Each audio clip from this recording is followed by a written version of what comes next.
प्रभु जी तुम चंदन हम पानी, जाकी अंग अंग बस समानी, अब कैसे छूटे राम रट लगिया।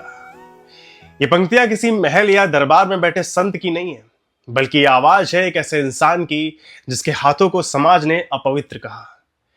यह आवाज है 15वीं सदी में बनारस में जन्मे संत रविदास जी की, जो परिवार से चर्मकार थे।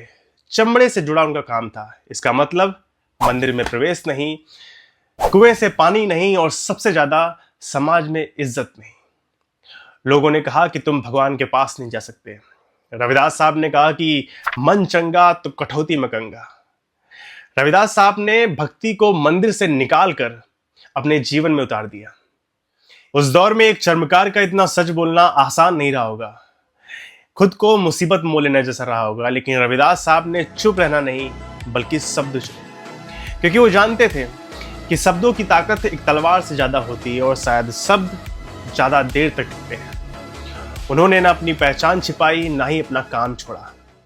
जरा सोच कर देखिए कि उन्होंने अपने जिंदगी में कितनी गरीबी और कितनी असमानता देखी होगी, जो उन्हें यह कहना पड़ा कि ऐसा चाहूं राज में जहां मिले सबन को अन्न, छोट बड़ो सब सम बसे, रैदास रहे प्रसन्न।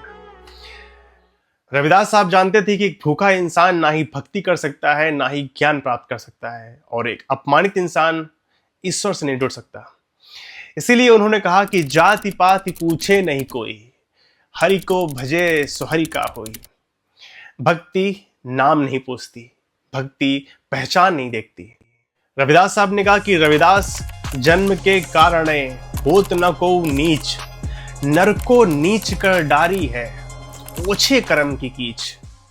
वो कहते थे कि इंसान जन्म से नीचा नहीं होता, बल्कि अपने कर्म से नीचा होता है।